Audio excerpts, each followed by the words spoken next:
स्वागत है आपका फसल क्रांति में। मैं हूं आपके साथ फिजा काजमी और आज हम मौजूद हैं प्रवंश बायो साइंसेज में। हमारे बीच मौजूद हैं राकेश मोरवाल जी, ये हैं कंपनी के एग्जीक्यूटिव डायरेक्टर। सर पहले तो बहुत बहुत स्वागत है आपका। सबसे पहला सवाल हमारा आपसे यही रहेगा कि प्रवंश बायो साइंसेज आखिर है क्या, किस तरह के प्रोडक्ट आप बनाते हैं? देखिए, प्रवंश बायो साइंसेज एक आयुर्वेदा कंपनी है।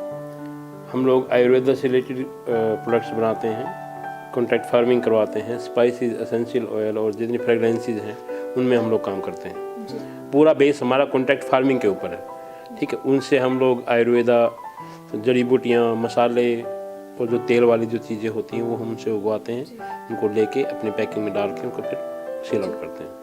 जिस तरीके से आपने बताया कि प्रोडक्ट्स को आप एक अलग तरीके से सिनेरियो से लेकर जोड़ते हैं किसानों तक, और लेकिन हमारा सवाल ये है कि आप किसानों से कैसे प्रोडक्ट्स को लेते हैं, फिर उसकी मार्केटिंग किस तरीके से की जाती है? पहले हम किसानों की बात कर देते हैं। हम लोग कॉन्ट्रैक्ट फार्मिंग से जुड़े हुए हैं किसानों से। अभी तकरीबन 150 किसान हमारे साथ जुड़े हुए हैं ऑल ओवर इंडिया। हम लोग उनको अच्छे सीड्स, अच्छी मैन्योरिंग और जो भी टेक्निक्स होती हैं एग्रीकल्चर के लिए, हम हाउस में मेनली उनका फोकस रहता है। क्योंकि कन्वेंशनल खेती में क्या है ना, किसानों को पैसा कम मिल पाता है। जड़ी बूटियाँ जो हमारे किसान उगाते हैं, जो कि भारत का एक बेस है, आयुर्वेदा का आधार है जड़ी बूटियाँ, वो जब किसान उनकी जब खेती करते हैं तो उनको क्या पैसा टाइम से मिलता है। साल में उनकी 3-4 हार्वेस्टिंग होती है तो 3-4 सीक्वेंस में उनको पैसा मिल जाता है, अच्छा पैसा मिल जाता है, एक साथ पैसा मिल जाता है, जिससे हमारे किसान समृद्ध होते हैं। सर जो कंपनी में उत्पाद इस्तेमाल होते हैं उसको कहाँ से आप लोग खरीदते हैं, क्या मार्केटिंग आपकी स्ट्रैटेजीज और प्रोसेस रहता है? जैसे कि मैंने बताया, हम लोग कॉन्ट्रैक्ट फार्मिंग करवाते हैं, तो हमारा जो ग्रुप है किसानों का 150 किसान हमारे साथ अभी जुड़े हुए हैं। उसके अलावा जो किसान हम लोग उससे अभी जुड़े भी नहीं हुए हैं, माल हम उनसे भी उठाते हैं। तो ऑल ओवर इंडिया हम लोग किसानों को अच्छे बीज, अच्छी फसल की अभी क्या ट्रेंड में है, जैसे एलोवेरा हो गया, स्टीविया हो गया, ग्लोरिस सुपरबा हो गया, तुलसी, अश्वगंधा, इस टाइप की चीज़ें हम लोग उनसे उगाते हैं। जब उनकी हार्वेस्टिंग हो जाती है तो उनके फार्म में जाके हम लोग उनसे माल खरीदते हैं, उनका पेमेंट करते हैं, उसको ला के अपनी पैकिंग में डालते हैं, या फिर किसी बड़ी OEM कंपनी जो है उनको हम लोग बेचते हैं। ये हमारा। अगर मेडिकल हर्ब्स की बात करें तो भारतीय बाजार में क्या स्थिति आपको लगती है मेडिकल हर्ब्स की? अभी क्या सिनेरियो है मेडिकल हर्ब्स का? देखिए, आयुर्वेदा तो बहुत तकरीबन 5000 साल पुरानी पद्धति है, जिससे हम लोग भारतीय और ऑल ओवर द वर्ल्ड सब लोग ही इसका फ़ायदा उठाते रहे हैं। कोरोना के टाइम के बाद में आयुर्वेदा में बहुत ज़्यादा एकदम मार्केट में एकदम से बूम आया है, ठीक है। क्योंकि आयुर्वेदा जो है वो अंदर से काम करता है।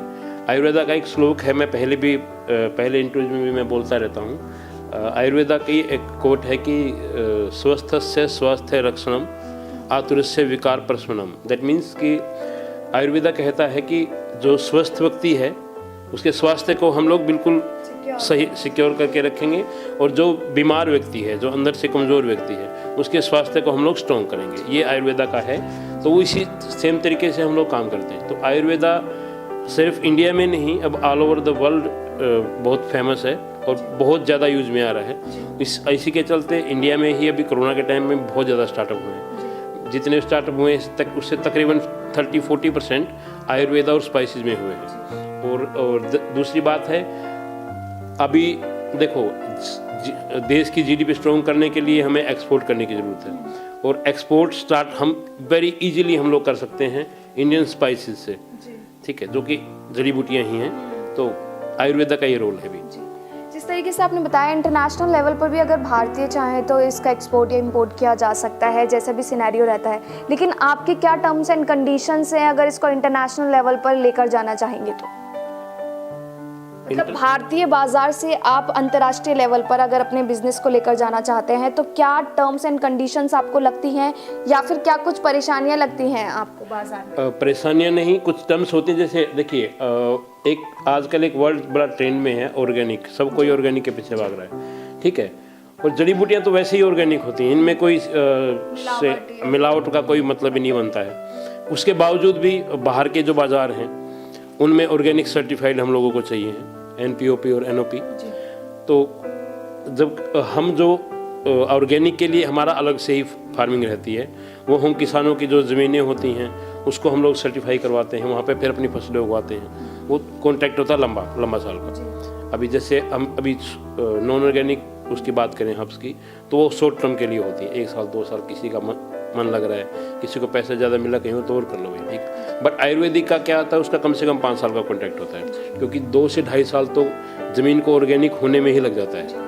और जो ऑर्गेनिक सर्टिफाइड बॉडी है वो एटलीस्ट 3 ईयर्स लेते हैं उसको ज़मीन को ऑर्गेनिक सर्टिफाइड करने के लिए। उसके बाद फिर उसमें क्या उपज कम होती है बट उसका प्राइस अच्छा होता है और वो चीज़ें बिल्कुल प्योर होती हैं। उन चीज़ों की बाहर, इंडिया से बाहर बहुत ज़्यादा डिमांड है सर्टिफाइड चीज़ों की। ऐसा नहीं है कि नॉन सर्टिफाइड चीज़ें नहीं जाती, वो भी जाती हैं, बट ज़्यादा डिमांड ऑर्गेनिक की है। तो अगर हम बाहर की बात करें तो वहाँ पे ऑर्गेनिक चीज़ों की डिमांड ज़्यादा है। उसके लिए हमें ज़मीन को बिल्कुल शुद्ध करना पड़ता है, उसमें कोई कीटनाशक दवाइयाँ कुछ नहीं डालना होता है। 3 साल के जस्ट गोबर की खाद और जो केचुआ खाद होती है उससे हम लोग ज़मीन को ऑर्गेनिक करते हैं, उसके बाद आराम से जाता है।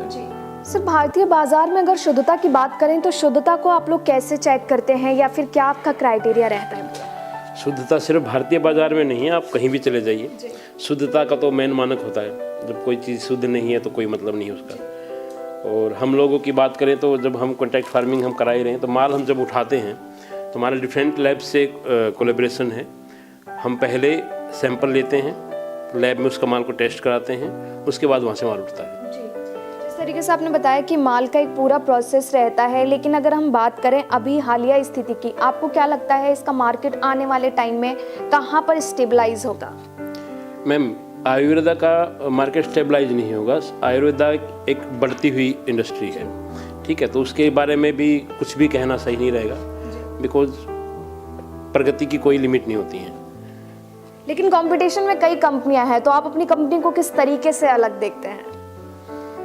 ये बहुत अच्छा क्वेश्चन किया आपने। लेकिन देखिए, चीज़ें होती हैं, बिजनेस कोई भी चलता है अपने आधारभूत मूल्यों से। मैंने पहले भी कहा है ये चीज़ें, ये मेरा बिजनेस नहीं है, एक तरह से ये देश की भी सेवा है और पूजा है एक तरह से, आप ये सकते, क्योंकि मैं अपने दादाजी के काम को आगे बढ़ा रहा हूँ, ठीक है, तो उसमें तो पूरे दिल से लगते हैं, बिल्कुल शुद्धता से जिसको बोल सकते हैं। अब हमारे नैतिक मूल्य हैं, किसान जो जिनके आधार पे हम लोग बिजनेस कर रहे हैं, इतना बढ़ रहे हैं, उनके साथ कभी गलत नहीं होना चाहिए, उनके साथ उनका नुकसान नहीं होना चाहिए। इसलिए मैंने जैसे बताया कि अगर खेती में सबसे ज़्यादा जो एकदम से नुकसान की संभावनाएं होती हैं, फसल का ख़राब होना, वो कैसे हो सकती है?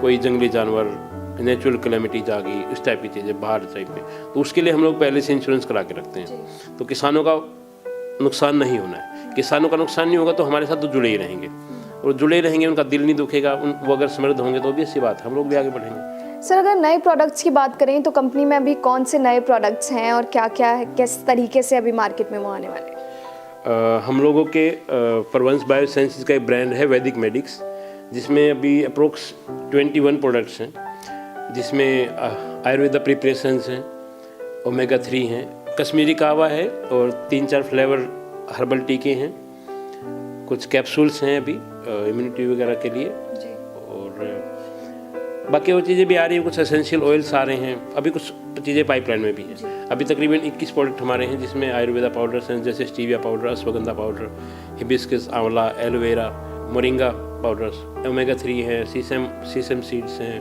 पम्पकिन सीड्स हैं, किनोवा सीड्स हैं, लाइक दैट। तो ये कुछ चीज़ें हैं जो कि डेली यूज में आती हैं, हर बंदे को मेरे हिसाब से यूज़ करना चाहिए।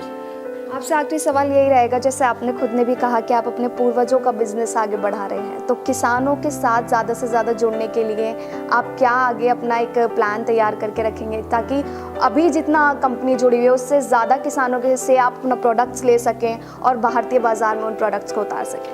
तो देखिए, एक तो मैंने आपको बताया हमारे ट्विटर हैंडल्स हैं, मैगजीन्स जाती हैं, फेसबुक, इंस्टाग्राम, हर जगह हम लोग लाइव हैं। बीच बीच में हम लोग जैसे किसानों के मेले लगते हैं उनमें भी जाते हैं हम लोग, और अभी हम लोगों ने हर जगह पे अपने आदमी लोग छोड़े हुए हैं, एक लोकल एसेट जिनको बोलते हैं, वो तकरीबन इंडिया के हर एरिया में हमारा एक दो बंदा रहता है जो कि किसानों से मिलता है, उनको समझाता है कि कैसे करना, क्या करना है, हम लोगों से कैसे जुड़ सकते हैं और अच्छी पैदावार कैसे करें उस चीज़ों के लिए हम लोग गाइडेंस देते हैं। बीच बीच में हम लोग अपने खुद भी जाते हैं, जो एक्सपर्ट्स हैं, खेती के एक्सपर्ट्स हैं, उनकी हम लोग कैनोपीज लगवाते हैं गांव-गांव में जाके।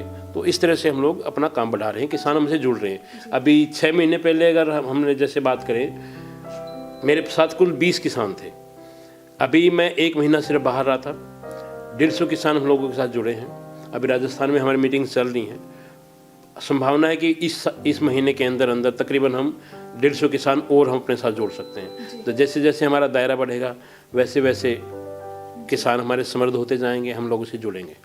बहुत बहुत शुक्रिया हमें तमाम जानकारी देने के लिए। लेकिन कृषि से संबंधित और भी तमाम जानकारी हम आप तक ऐसे ही पहुंचाते रहेंगे।